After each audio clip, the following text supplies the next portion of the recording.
Party people, what's good? Welcome to the Fantasy Baseball Today podcast. It's Wednesday, December 23rd. Merry Christmas. Happy holidays, everybody. World Series champ, Will Middlebrooks. Hold on. I'm not going to give you a good intro because where the hell is your holiday spirit, sir? I got plenty of spirit. I just, this looked good today. I need a lot to look good. I don't want to match you, Danny. You do your thing. I'll do mine. We're going to talk baseball, and we're just going to leave it at that, okay? It looks like a morgue. That's rude. And this is coming from the guy that decorated for Christmas before Thanksgiving. Should be noted. Well, like I said in our show, I have a 2-year-old and a 1-year-old. It gets a little crazy in this zoo of a household. So when they go nuts, we go, let's go look at the Christmas lights. Oh, Santa. And we run outside and everything's better. So one day, bud, you'll get it. I can't wait to see you in your Christmas PJs. We got a lot of Christmas spirit for you guys on today's show, though. We're gonna do Christmas wish lists. So we're gonna pick out of this handy dandy Santa hat here. We're gonna pick some teams. We got 30 teams in this bunch here. We're gonna see what we get, and we're gonna give you a list of what their Christmas wish list might be. We also have Rachel Luba blessing us with her presence on today's show. Yes. Of course, she represents the hottest ticket on the market with Trevor Bauer. Where will the 2020 NL Cy Young land? She'll give us an update. And she's also going to talk about what she's done for women in sports, which is going to be incredibly powerful. But first, Christmas is in 2 days. Now, everybody should have already sent their Christmas wish list to Santa, except for Will, because clearly he doesn't celebrate Christmas. He doesn't celebrate the holidays, but Christmas wish list. Are we ready to pick out of our hat, Will Middlebrooks? Please be my guest. Did you do your research, sir? I don't need to do research. It's all right here, bud. A little show and go. I am research. Okay, Christmas wish list for our first one. What is on the Christmas wish list for? There you go. Of course, New York Yankees. Wow, that's real original, Danny. You're gonna go with the New York. Okay. One ever. It gets random. Here. You want to know what's on there? You want to know what's on their list? Everybody knows what's on their list. Sign DJ LeMahieu. That's on a lot of people's lists, actually. Go DJ. Go DJ. Exactly. You want to sign him just because you know the amount of power they have up and down their lineup. They can hurt you 1 through 9, blah, blah, blah. Stanton, Judge, Urshela, we get it. They hit homers. Well, this guy's a high contact guy. He's won a batting title in both leagues, which not many people could say they've done that. Not many people can even say they won one. So, yeah, exactly. So you need that contact guy. He gives you a little life. He's on base. He's constantly putting the ball in play. Supposedly they're $25 million apart. You're the New York Yankees. All right. Get off your wallet. Pay the man. Don't go spend extra money on starting pitching. You can probably get like a Jake Odorizzi, I think, cheaper than normally because he was out last year with the blister, get hit by a comebacker. He only made 1 or 2 starts, only a couple starts, and had a really good 2019. My only worry with Odorizzi, though, you'll like this. I know you like stats. 33% ground ball rate. That's low. All right, especially for a guy with his type stuff. You don't want. I've played in Yankee Stadium. You don't want the ball in the air. It flies. All right, that's my only downfall. But I think he would be a good fit. He's coming off 2019 where he pitched really well. 27% strikeout rate, which is his highest of his career. 15 wins. So I think he's going to be a good fit for them as well. So you're going with DJ and maybe a lower tier, a back end starter. Yeah, like a 4. Yeah, I'm all on board with you with DJ. Most importantly, it is Christmas special, of course. So I have plenty of Christmas puns to throw your way. Oh, my gosh. 5 golden doctors, because this team needs to stay healthy. I know it didn't rhyme. That was awful, but I agree. I had to think of 30 puns for 30 teams. Give me a break here. Okay, 5 golden doctors. This team is the most lethal lineup in the league when healthy. If healthy. 100%. They are the most talented team in the league when healthy. They're going to have Severino back, hopefully, coming off Tommy John. They need DJ, in my opinion, because when you look at Judge, Giancarlo, and DJ, if you're going to pick one of those 3 to sign, I'm picking DJ LeMahieu, and I know Giancarlo has already obviously signed his long-term deal, and this isn't exactly an accurate hypothetical. But well, he's on the field, right? He's healthy. He plays. Yes. Even I'm just going on straight talent. I want a guy that's going to hit 335 with 20 homers. He's a Gold Glover too. Let's not forget he's a Gold Glover. Right. That's exactly where I'm getting to. So they had a -1 defensive run saves last year, which was 17 in Major League Baseball. That was according to Fangraphs. So they're not great defensively. They're not terrible, but they're not great either. And so for a guy like DJ LeMahieu, who is healthy majority of the time, he can play all over the diamond. That is as valuable as anything can be in baseball. Yeah, we saw him at first. We saw him at third. He can pick it at short. I mean, obviously, he would like to be at second base, which he's the – I've had lunch with him. This guy is all of 6'5". Yeah. And he's a second baseman. That's so incredible. To see him move like he does, he's a unicorn. He's special. So they got to sign him. Get off your wallet. He is New York too. Like he just has that mentality. Like when you go to the ballpark, you want to see a guy like DJ LeMahieu. All he cares about is baseball. That is all he cares. He doesn't care about Instagram, Twitter, social media. Right. Like he's like a taller Dustin Pedroia. Yeah, I like that comp. Grinder. Yeah, he's a grinder.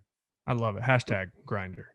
Hashtag sign DJ. I'm just glad you didn't have a hashtag Christmas pun for that.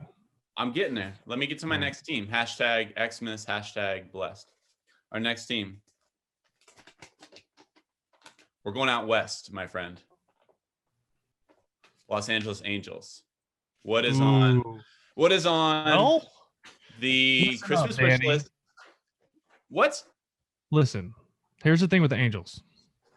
Lethal, when healthy, lethal, maybe one of the highest ceiling offenses in the league.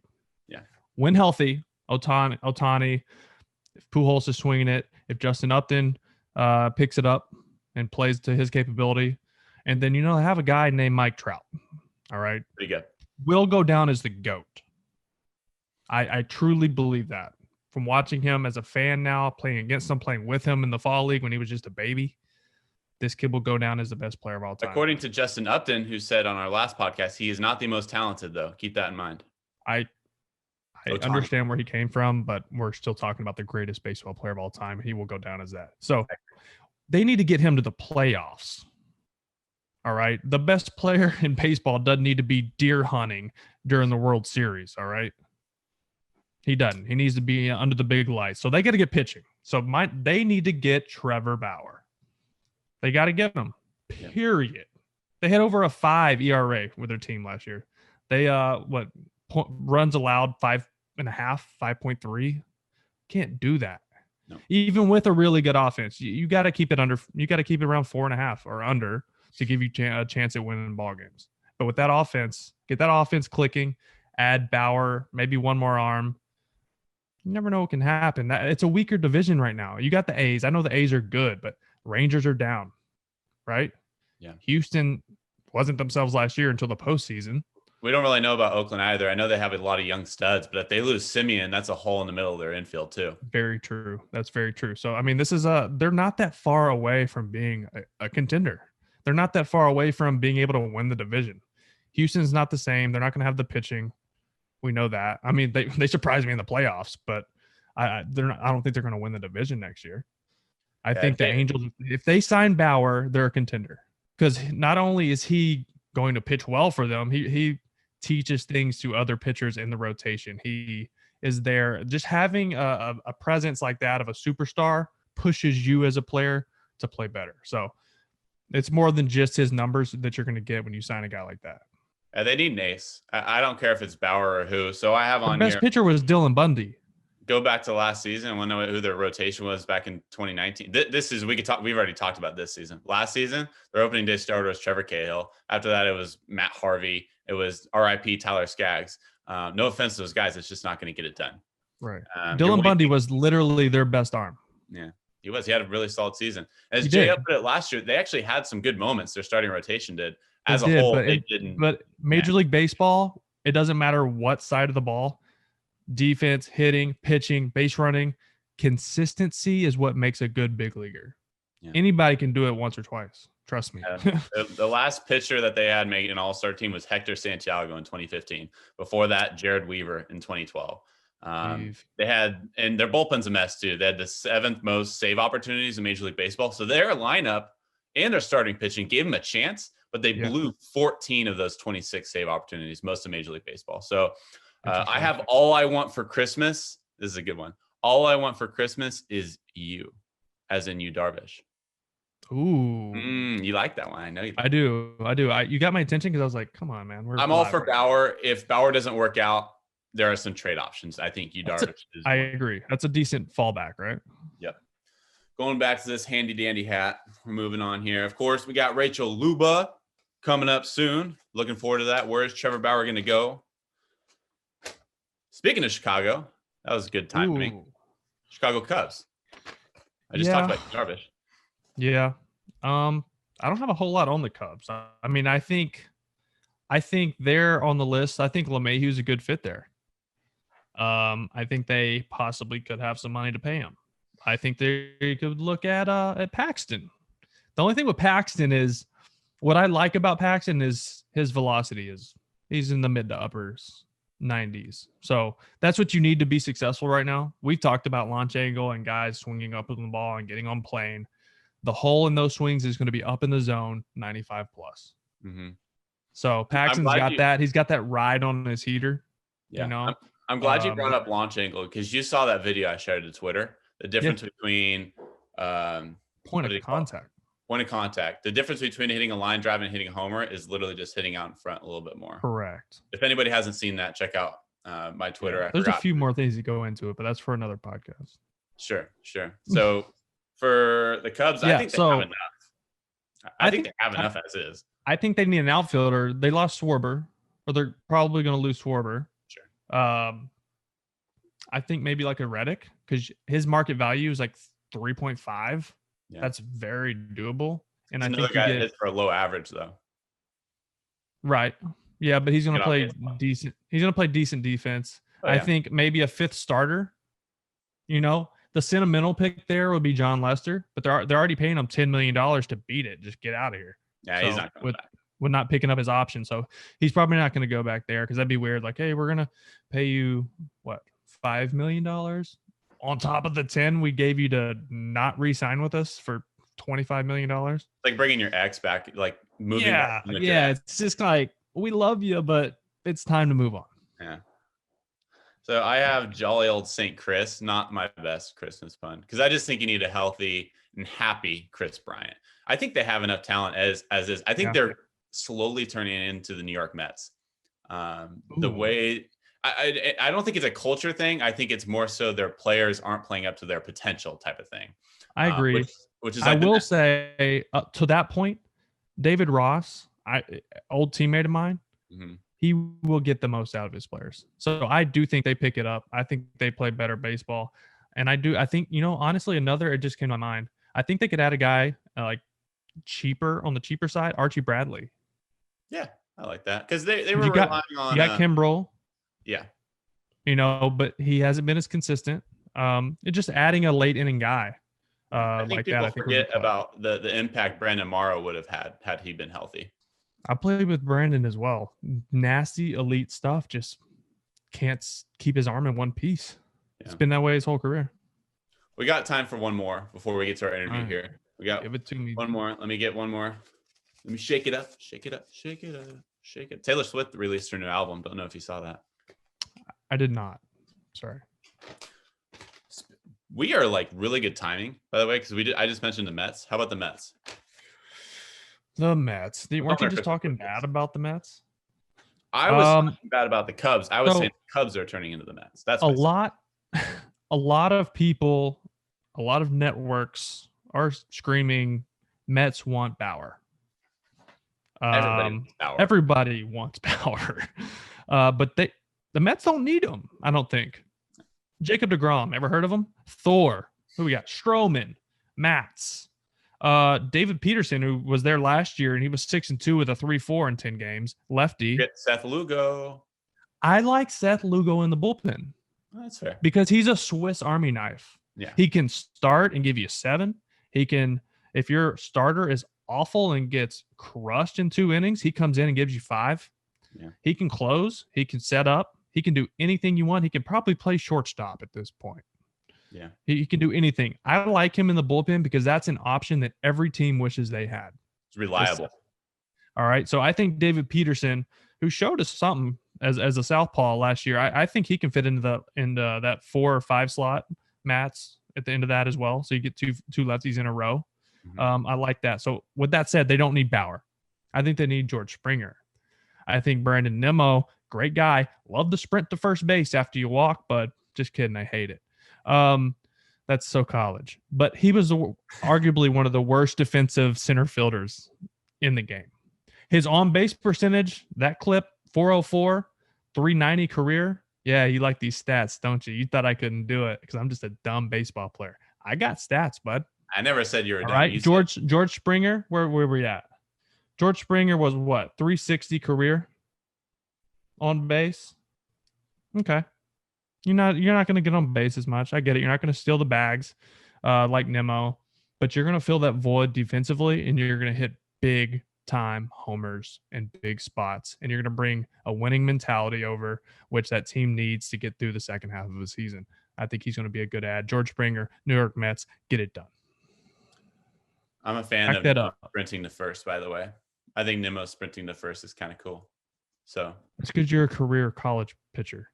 Yeah, like pitchers, like, yeah. You get drilled in the neck with 97. You get up off the ground, knock the dirt off, and sprint, dive head first into first, blow your UCL out in your thumb. Yeah, it sounds great. Okay, that got really dark.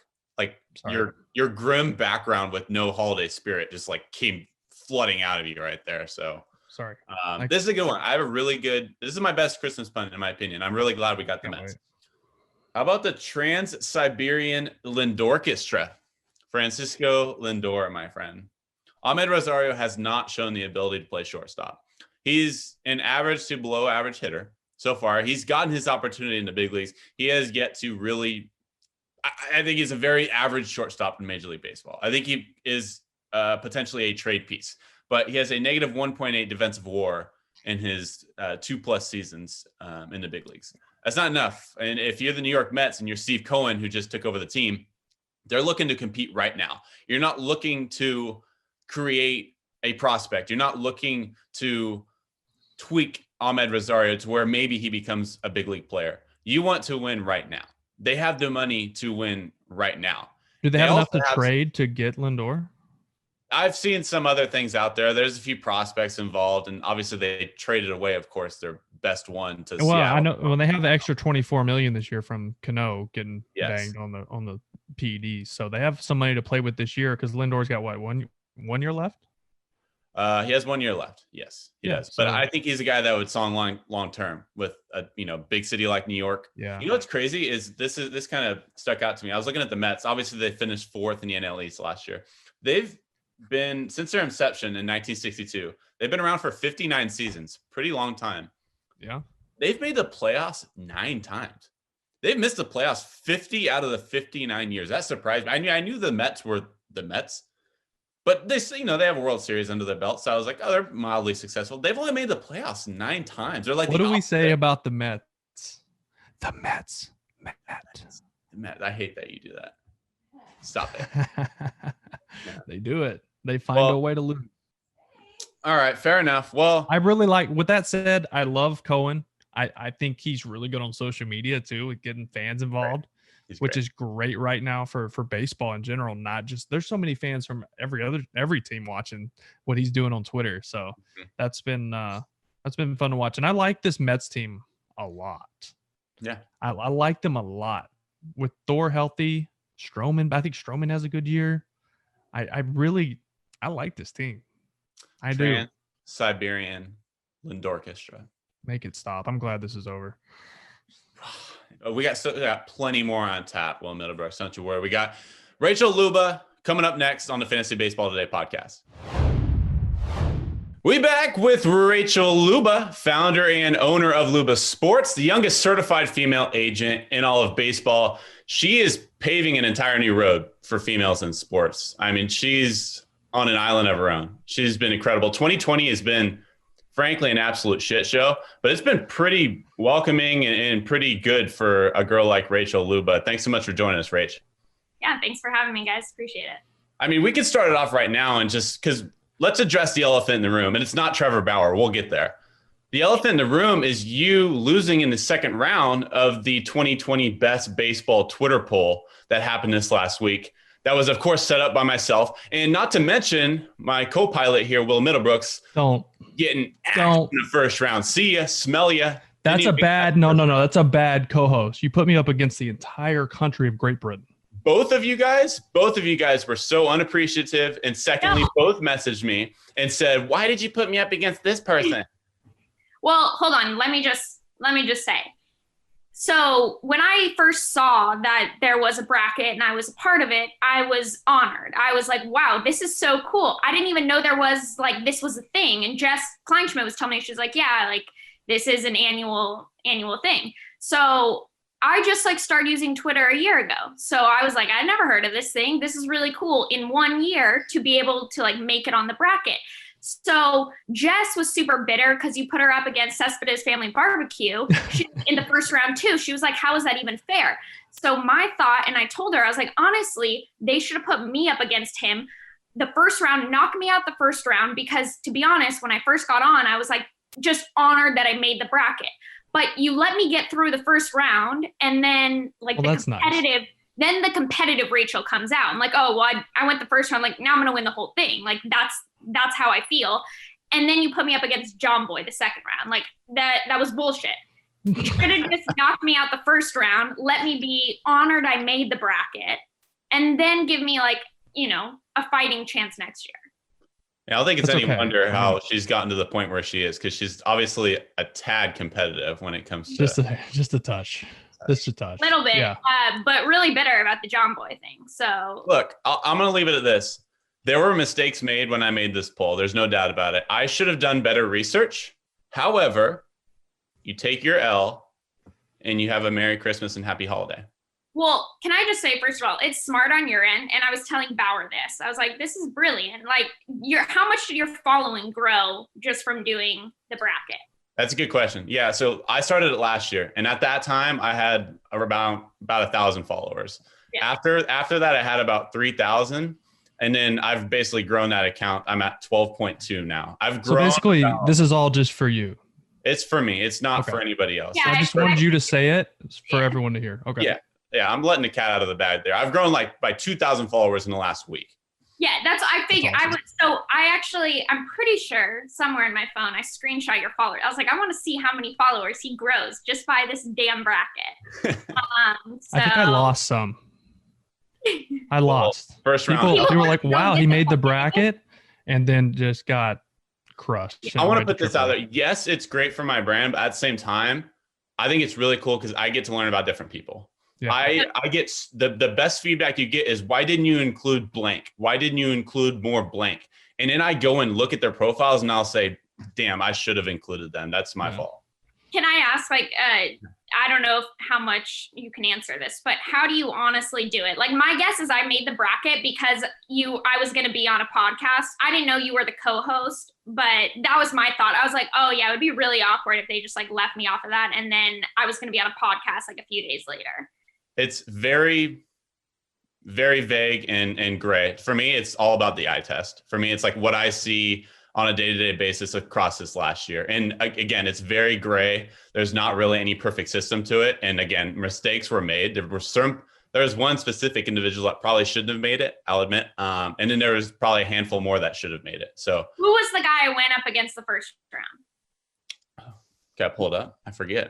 You lost so early. I don't even remember. Hey, I didn't lose the first round like some of us. You notice I'm just staying out of this. I'm sitting in the background just letting you guys chat. You got the creator and then someone who got out of the first round. Well, I already know you and Jess started talking smack on Corked Up podcast the other day. Well, so the night before, I texted her super late at night and I was like, I cannot lose to John Boy, so I need you to retweet that. And she was like, of course. And then retweets the most half-assed, attempt at promoting my poll to vote for me. And then after I realized, I was like, oh shit, I forgot she's really bitter about losing. So I was like, that was not like the nicest thing for me to ask her to promote it. But yeah, she's more bitter than me. You lost to Ben Porter. Yeah, who is he? He is really, I don't know what he's all about, to be honest. I just know he went viral a couple times with a couple different Astros jokes early on in the year. And then he is really good at finding kind of stuff in the weeds, some evergreen type stuff. Gotcha. Cool. Okay. All right. Well, I'm glad we could get that out of the way and now actually get to the We meat of addressed this. the elephant in the room. Yeah, we did. So obviously let's talk about two people that you represent that are free agents in Bauer and Puig. They're two super, super interesting human beings, just to put it that way. I mean, this is a super broad question to start it, but like, how just interesting is your everyday text message, phone calls with those guys? Pretty interesting. Keeps me on my toes. I always say this, but like I try to have a game plan. Okay, like what do I got to do tomorrow? And then it's always I'm always thrown a curveball by one of them. And so my day gets derailed, but in a good way, usually. Literally by Bauer. I've seen him throwing BP. Yeah. When he broke his camera, was that? So I felt really bad at first. I was like, oh my God, like that sucks. I mean, he threw it and just the camera flew everywhere. And I'm bummed that my vlog camera didn't get where I set it up. I didn't even think of like getting his camera that was sitting on a suitcase in the middle between the mound and me. And I didn't even think of like getting that in the frame. So I missed like how it actually hit the camera. But then, and so I felt really bad and I was like laughing, but I'm like, this is not that funny. He just like potentially destroyed his camera. And then, like a minute later, as he's walking, trying to pick up the pieces of his camera, tells me, he was like, oh yeah, I was trying to throw like a slider in and scare you. And I was like, okay, I don't even feel bad anymore. I'm like, you deserve that. You deserve your entire camera to be just shattered to pieces. Luckily, it was only like the mic. You can't be throwing front door breaking balls to someone record. That's messed up. Yeah, especially in the off season, that would have scared me. Yeah, thank you. So I never hit a breaking ball anyways, but that's for another story. I'm not going to back you into a corner or anything, but thanks. We have to ask. We have to do our jobs here. We work for CBS, of course. We need to ask the question. You're probably not going to break the news to us of where Trevor is going to sign, where Yas is going to sign. What can you tell us? What can you update us with?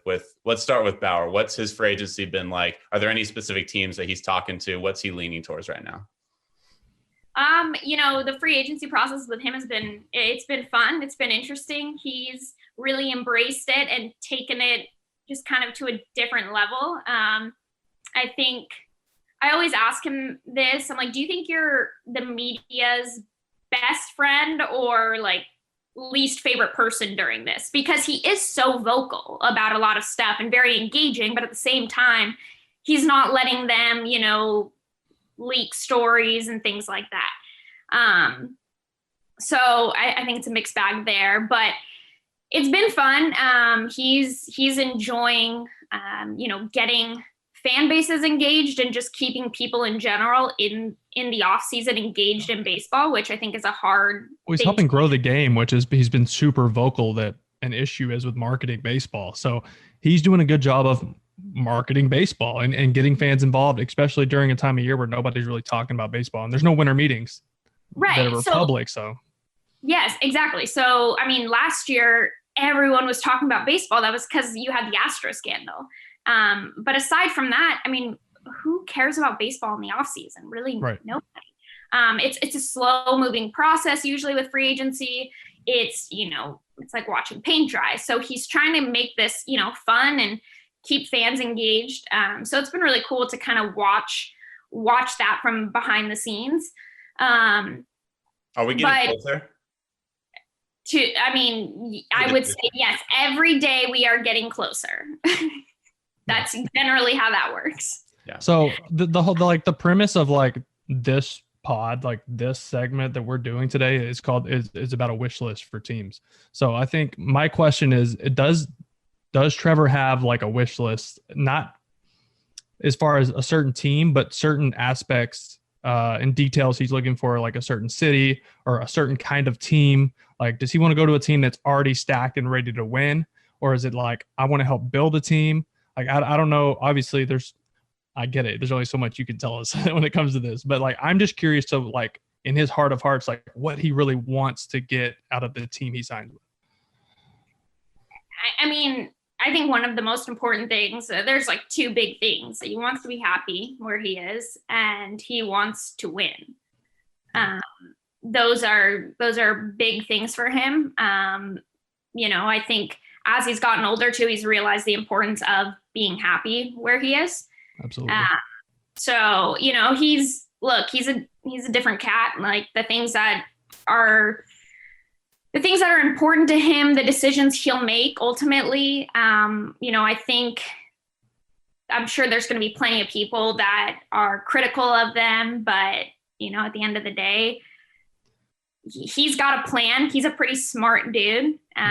He calculated for sure. Yeah.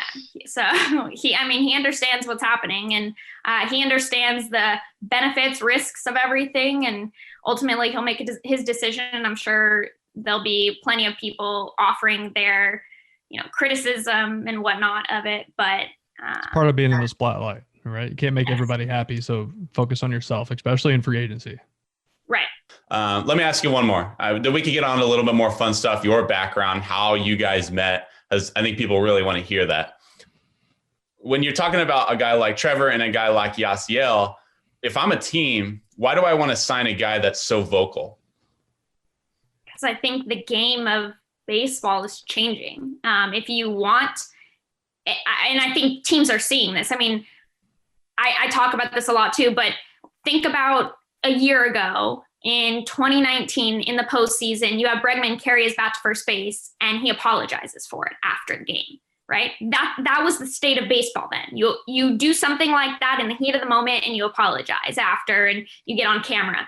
Fast forward just a year and think about all the controversy, all the, just personality that we saw on the field. The game is changing and this is the direction it's going in. And, while I wouldn't say it's just one player who's been, the start of all of this. I mean, if you look at Bauer and Yasiel together, they've been big personalities on the field and promoting the idea of like, this is what makes baseball exciting, right?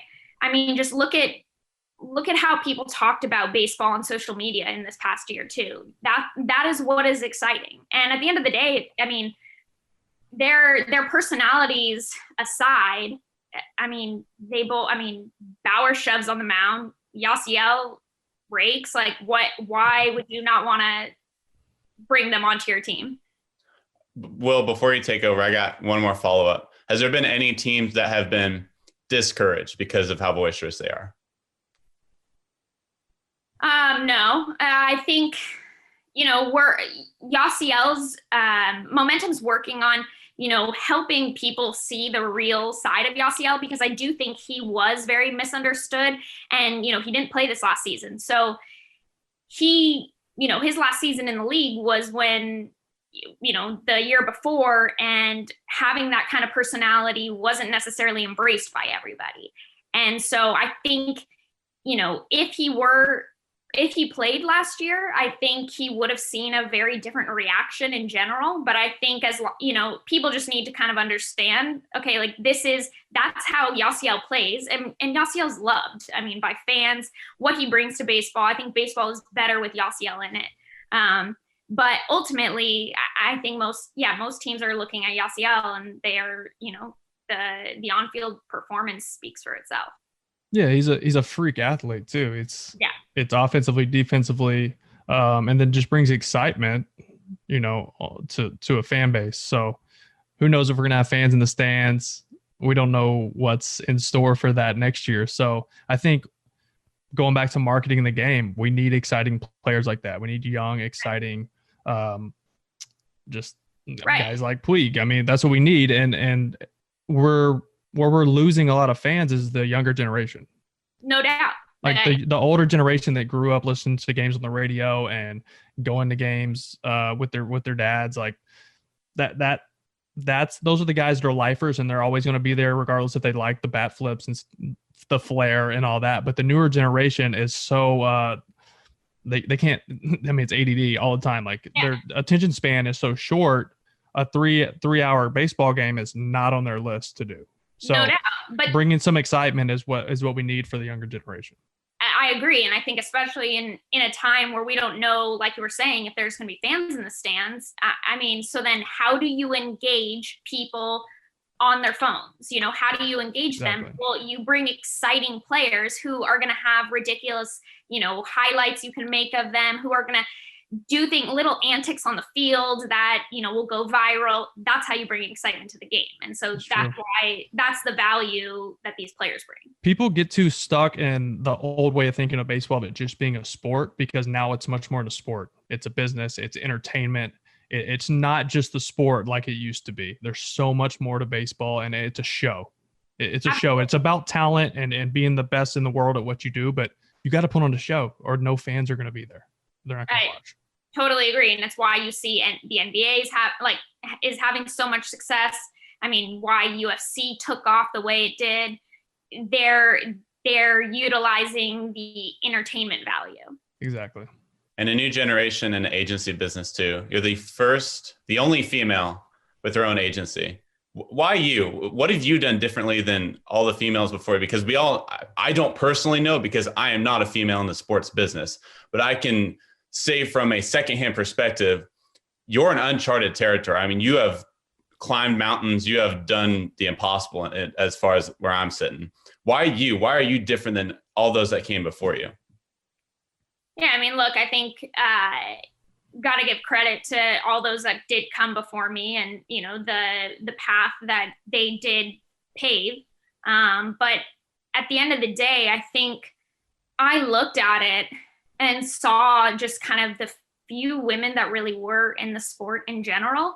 And, you know, I realized, like, even though they're in such a kind of behind the scenes, you know, keep your head down, don't really, you know, we'll let you into this industry, but don't make a big splash, don't make a big noise, you know, kind of blend in with the guys. And the way I see it, like, the only way maybe I would have been able to be successful and, you know, just in a very under the radar, you know, kind of way. But there was a huge risk to doing what I'm doing, but there was a lot of upside too. And so, I mean, naturally I tend to be a risk taker. And I viewed this as, if I, you know, make myself very out there, number one, I don't need to, the whole talk of like, you know, you're not going to fit into this boys club and, you know, you got to be buddy with the media and all of that. Well, okay, how do you solve that? Luckily, I'm doing it in an era where we have social media. So if I can't be one of the boys with the media, and I won't be able to, you know, utilize the power that they have to, you know, help sway things, et cetera, why don't I just build my own platform myself on social media? And sure, like, no one really does that. And people are insanely critical of it. People don't like it. I get people will tell me that, you know, certain people in the industry will see me and just, I mean, they hate me. They hate what I'm doing. They think I'm, you know, really dumb or just whatever it is. But at the end of the day, I mean, in a year, I've become the most, you know, followed agent, you know, baseball agent on social media across all platforms. Like, that sounds like a very trivial, who cares thing, but it's powerful. I can put messages out there and, you know, like, the front office is listening. I can, you know, I don't need to fit into this boys club, but I also look at it as like, okay, now younger girls, when they look up and they think of, you know, what they want to do. And if they're passionate about baseball, what opportunities are there in baseball? You know, I was actually just talking to Jessica Mendoza about this, and she was like, you know, people always tell me, oh, you can be I want to be a broadcaster. And she's like, the more I thought about it, I realized, like, I think they just think it's the only thing that women could really do if they want to work in baseball, because that's where they see all the women. And it was the same for me when I was, wanting to break in. Everyone tried to kind of pigeonhole me. They're like, okay, well, if you want to work on this side of the industry, then marketing's great for you. And this is, no hate on marketing agents, but I was just like, well, why do I have to do that? Why can't I do the on-field contracts too? It didn't make sense. And so I think being out there, putting myself out there, allows me to have a platform to, show younger girls who want to work in baseball, here's another possible job for you. Like, you could be an agent. And, I also try to just be transparent in general. I try to explain things in the industry. I know a lot of times people don't ask. People kind of understand things, but aren't 100% sure what certain things in the industry are. And that goes for guys, girls, agents who have been in the industry for a really long time. Most of them don't understand a lot of it, and the business behind it. I got to learn a lot of it while working at the union. That was super beneficial. But I think just being, transparent, teaching people things, trying to shed some light on this industry, ultimately, goes a long way in terms of gaining trust too for players, right? It's not some secret idea of like, what is my agent actually doing? Like, I vlog it, I'm telling you. I think that's all of this kind of came from, being transparent too, talking with players who didn't really understand, even though they had an agent, like, what's their agent actually doing when they're not negotiating a contract? So, I think just building a platform this way is ultimately, going to help me be more hated, but hopefully more successful. Well, you're definitely being successful, and you're probably told this a lot, but you should be super, super proud of what you're doing. And we talked about this a little bit, and I have 2 little girls. I have a wife in the sports industry. So I see what you're doing through a different lens, and from a different perspective now than I ever did before. So good for you, and keep going. And we're super proud and sitting back watching what you're doing. This is really cool.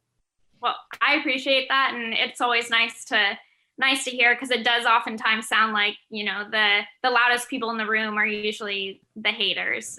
So it is good. I do get lots of messages and from, younger girls, fathers who have daughters, who will, tell me just thank you for making me feel like, either myself or my daughters, can be whoever they are and like still work in sports if they want. Right. Right. I know I get a lot of criticism too, just for being very, feminine or whatever it is. I don't play down my gender at all. And that was a conscious decision. And I think that was, because I want any type of girl, guy, whoever, to be able to feel like they don't have to fit some mold to work in baseball. And that's ultimately like the goal. Not that they all need to be feminine or they all need to be, like just total bros, but you can be whoever you want. Just be yourself. Know your stuff, and you can be successful. That's ultimately all that matters, is just know your stuff and do a good job. And then who you are as a person, aside from that, just in terms of like your appearance, all of that, it shouldn't matter. That's a good point. If you're getting the job done, you're getting the job done. If you're not, you're not. That's it. And you and Kim Ng, the new general manager for the Marlins, you two are so overqualified. And you talked about the haters. There's so many people that are like, oh, she got the job because she's a woman. She got the job which is total bullshit. She should have had this job years ago. Years ago. She started working in baseball before I was born. Yes. And her qualifications. So people do the same thing with me, though. Someone told me once, they were like, the law school it doesn't make sense how she has the, caliber of players that she does as clients to begin with, because of the law school she went to. It's not that good. And I was like, okay, first of all, you do know that the qualification to be an agent, by the way, I would say more than half barely just satisfy the basic requirement, and that's graduate high school. That's the basic requirement. I went to law school. Do you think you need to go to law school? No. Do you think like more than half of the agents are lawyers? No. So, but you're going to sit here and judge the ranking of my law school. So I also like retweeted to him, my law school ranking was think it's 47 in the nation, which like whatever. And then I retweeted, and then I put, I think it's like McGeorge School of Law or something, which is, I put in parentheses, Boris's law school, and it's ranked 148 in the nation. So you're gonna sit here and judge like now, like, you know, the ranking of my law school and whether I'm actually qualified or not.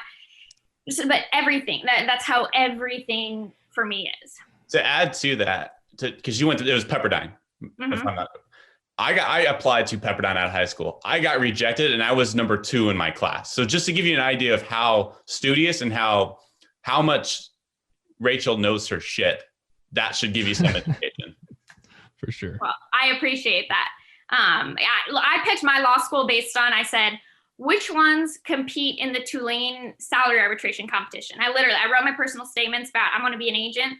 I literally, like, there's one competition in law school that is, it's a salary arbitration competition. Tulane Law School puts it on. It's the only thing related directly to baseball.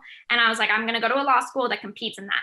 And UCLA, actually, that's where I went to undergrad, they didn't like that. I also wanted, I mean, I applied there, but ultimately I was like, yeah, I can't go there. Like, they don't do the baseball competition. And so, I mean, look, I knew everything I've done up to this point was trying to get myself to here. But everyone, is always critical of how qualified I am, etc. Maybe one day that'll be less of a thing. And to clear this up for everybody listening, not all agents are lawyers and not all lawyers are agents. So a lot of agencies have agents, like you said, only have to have a high school education and then pass your agent stuff. But like most big agencies hire lawyers separately. So you're able to do both, which is amazing. Yeah, it's helpful. I mean, I don't generally take, I'm not going to go, if a player has to go to trial for something, obviously outsource that. But yeah, I'm a licensed lawyer, and, can do both. So hopefully that's, a qualification enough for. Well, it is for us. That's for sure. Yeah.